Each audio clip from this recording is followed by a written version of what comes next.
Bonjour à tous, ravi de trouver sur canalturf.com pour évoquer le programme de ce mardi 25 octobre, Quintet Plus sur l'hippodrome d'Auteuil. Il s'agira du prix Céréaliste. Mon préféré pour ce Quintet sur le numéro 14, Blushing Berry, un cheval qui a été placé de Lister Race en plat et qui a trouvé sa voie désormais sur les obstacles, en atteste sa troisième place obtenue le mois dernier. C'était sur l'hippodrome d'Auteuil, à l'occasion d'ailleurs de ses débuts sur l'hippodrome de la Butte-Mortemart. Il débute ici dans les handicaps avec des prétentions. Je lui poserai le numéro 3, Bis de Mer, qui a enregistré une bonne deuxième place dans le Quintet Plus prix Calabrais. Ensuite, elle a échoué sur le steeplechase, elle revient ici en haie avec des prétentions.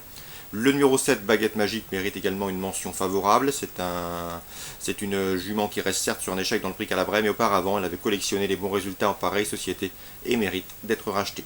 Le 11, Babalcham, sa dernière sortie publique est bonne, puisque le cheval a gagné le prix Grand-Lieu, épreuve dans laquelle il devançait 4 de ses rivaux du jour. Une confirmation est ici attendue, malgré une valeur théorique sur l'échelle du handicapeur revue à la hausse.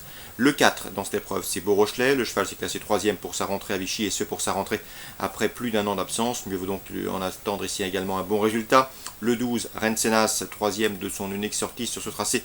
Il s'est ensuite classé 4e du prix de Grand-Lieu, l'une des épreuves références, et mérite également une dot de méfiance. J'ai également retenu dans cette épreuve numéro 9, c'est Baya des Obos, qui affiche 6 podiums, dont 3 succès en seulement 8 courses courues. Il débute à ce niveau avec des prétentions. Attention également au numéro 2, c'est Flavin. Le cheval est toujours à la recherche d'une première victoire à Auteuil, mais c'est un cheval qui avait remporté une épreuve estampillée groupe 3 en début d'année sur l'hippodrome de Cagnes-sur-Mer et qui devra afficher des progrès sur sa 4e place enregistrée pour sa rentrée sur l'hippodrome de Compiègne. Résumé chiffré: 14, 3, 7, 11, 4, 12, 9 et 2.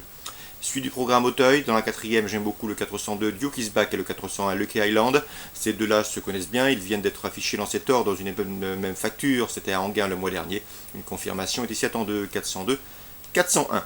Dans la 6e, on fera confiance à ceux qui viennent de jouer les premiers rôles dans le peloton A du prix Finaux, à savoir le 601 Nombe et le 606 Dwip. À mon avis, il devrait s'expliquer pour la victoire avec le 602 Tech2 qui a également effectué des débuts prometteurs dans la discipline, celle de l'obstacle, 601, 602 et 606. La 7e, je me méfierais particulièrement du 703 Celtino. Le cheval est absent depuis presque 17 mois, mais c'est un cheval de qualité. Si la famille Lenders le présente ici directement à Auteuil, il faut y voir un signe de confiance. Le cheval a certainement suffisamment de travail pour bien faire d'entrée de jeu. Donc à suivre d'emblée, ce 703 Celtino, a priori, il a la pointure d'un lot comme celui-là. Seul ce manque de compétition peut lui jouer des tours.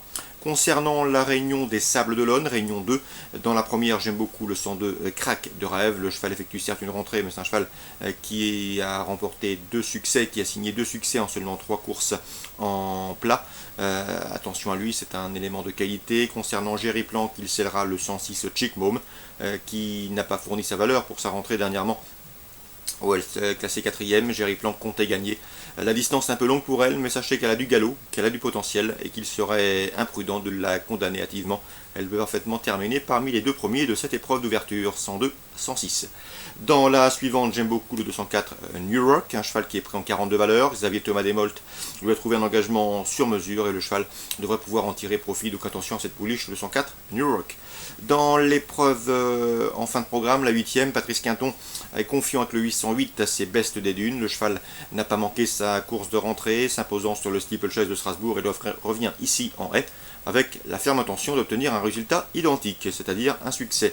Le 808, baisse des dunes. On résume tout ça pour les Sables d'Olonne Réunion 2. La première, le 102 avec le 106, la deuxième, le 204, le bel engagement, et la 8e, 808 pour une confirmation. Concernant Vincennes en Réunion 6 et en nocturne, j'aime beaucoup dans le prix California le 308 Brissac. Jean Alif nous en parle à chaque fois avec les yeux de l'amour. C'est un cheval qu'il aime beaucoup, et le cheval répond présent en compétition. C'est d'ailleurs le chef de file de sa promotion dans le sud-ouest. Il revient ici à Paris, il a déjà couru à Vincennes sans succès, mais il y revient ici avec de sérieuses prétentions. Le cheval peut se targuer d'avoir signé 10 succès au cours de l'exercice 2016. Il vient de s'essayer et de se frotter à Timoko, encore Bird Parker dans le Grand Prix du Sud-Ouest. Et à mon avis, dans ce lot, confié au bon soin de Jean-Michel Bazir, il peut faire un numéro et s'imposer de bout en bout, car il aime animer les courses auxquelles il participe. 308 Brissac, l'opposition pour lui. Le 306, c'est Cliff Dupomereux, un cheval qui s'est montré fautif au départ dans le récent Grand Prix de l'EET. Il trouve ici l'occasion d'obtenir une compensation. Et le 301 également coup droit, qui reste sur une victoire et 2 sur 3 sur le tracé qui nous intéresse. 308, 306 et 301, ça c'est pour Vincennes en Réunion 6. Bonjour à tous, bonne journée, rendez-vous demain pour une nouvelle émission.